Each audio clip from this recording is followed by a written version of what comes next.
to be successful, I think, when I look at the people that I consider successful, typically they were people that weren't afraid to question, challenge. The old quote about the path less taken. They've been people that weren't afraid to try things, and so they weren't bound by by societal norms. They looked for different ways and stuff. But in addition to that, not only you can be excited about and have vision for different ways, but you've got to be dedicated and work at it. You can't give up. That's I'll bet there is a lot of creative people that just never got there because it just a couple failures here and there and they quit. And so persistence has got to be hard work and persistence, along with this vision of the path not taken. Honestly, without goals, you don't know where you're going to go, and you won't know if you got there or not. So to me, goals have been really important, and they honestly have been instrumental in my career. I was really fortunate in early on. In my professional career, probably the first or second year that I was in, that after I graduated, I was on faculty, and I took a course on setting goals, and I have followed it since then. That was 30 years ago, and I'm still following that formula. And I created a goal. At that time I wanted to be a department chair, and so. I set that goal and then created a plan. What things I need. I interviewed with people, my mentors that were in those positions on what I needed to do to accomplish them. I actually made a list and checked things off over the years as I accomplished them. And so I did that again to become a dean, and now I'm going to plan my retirement. No, but I think goals are just absolutely essential. Personally, professionally, I have personal goals. I would tell you, I set a goal every spring for my golf game. And it's something that's important to me. It's something in my personal life that's important to me. And each year I set goals for my improvement in my golf game. So I just think they're absolutely essential to be able to grow and progress. And I already mentioned once about me asking my mentors about how to attain certain goals. So obviously I think they're very important. And again, I was very fortunate early on to have an excellent mentor. And when I started in my first year as a faculty member, I had a mentor. And I call him to this day.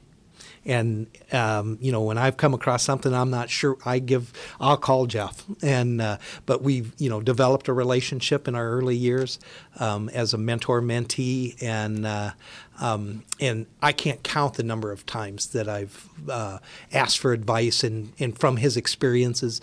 He had probably been teaching about probably 20 years when I was starting, and when we developed that relationship of mentor-mentee. And then even as I became a chair, I got a new mentor. He was the associate dean at the place I had my first chair position. And again, administration was new to me. And I tell you what, I had no idea what I was doing. And but I was able to, I would go to his office and I would be able to talk out things with him. And again, through his experience, he would never solve my problems. All he would give is experience and advice from experience. And then when I was ready to become a dean, he was the first person I went to. Now, and by that time, he was a dean, and And he was the first person I went and talked to about it, and he was able to walk me through the thought process and everything.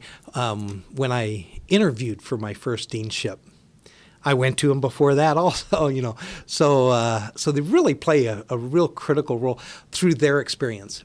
Now I've had the opportunity from the other side of the coin. Mm-hmm. So I have been able to mentor a number of faculty and a number of administrators. I even when I was a department head, I was able to work with a number of faculty that actually several that who were interested in administrative roles, and I was able to share my experiences with them. And I believe all of them became administrators. So, and I'm hopeful that it benefited them like my mentors helped me.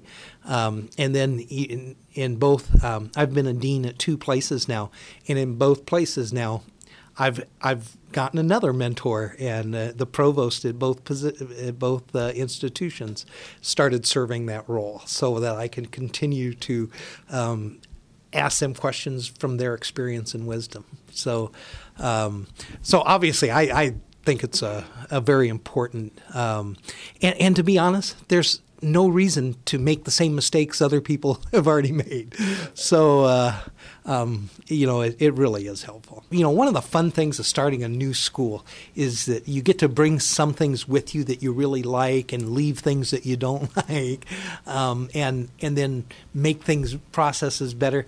When we started the school here, when we started, we created a vision for our admissions process, and it was all based on one of the things that I've learned, and this isn't my first startup, so I've done this before, but one of the things I learned about a pharmacy school is that the reputation of the School of Pharmacy isn't going to be based on what I tell people.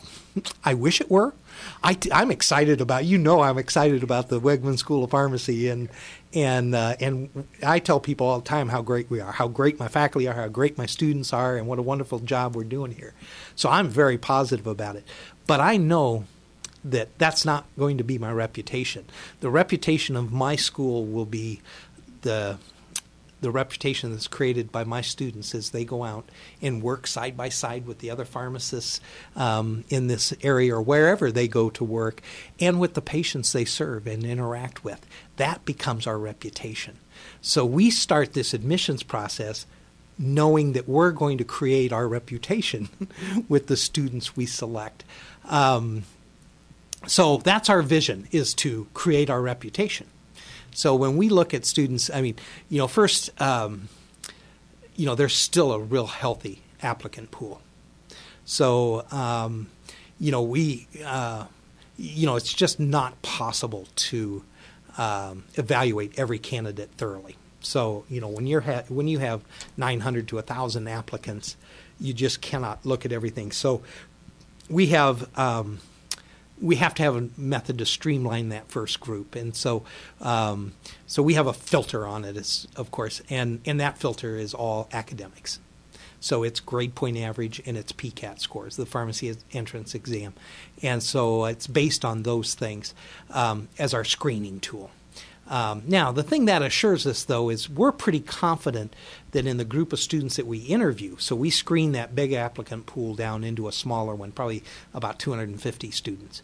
But that group of 250 students academically all look pretty similar, because we've screened them on those things. So they're all pretty similar. But we also believe that they're all capable of being successful in pharmacy school because they've got the academic record that would typically, of a student that would typically be successful in pharmacy school. So we get this group of about 250 students, and we believe that they're capable of being successful in pharmacy school. So we don't even worry about that now. Now we're going to look at the qualities of those, and honestly, we're looking at our reputation. And when we think about that, mostly communication skills. I know that they've got the science background. I know they know the chemistry and the biology, and that they have the aptitude to be successful. But now we're going to look at communication skills, apathy, empathy, not apathy, empathy, and how they're going to interact, how they're going to work with the other students in their class while they're going through school. We do a lot of small group studying and exercises and things like that. So students have to be able to work with each other and communicate with each other, and that will continue into their work environment when they're working side by side with other pharmacists. They're going to work with them, they're going to communicate with them, but then also with their patients. Because that's the bottom line, to show empathy to your patients, to communicate with them and be able to understand what they need and be able to give them the information and communicate that in a way they can use that information. So those are the qualities that that we want to see in our students.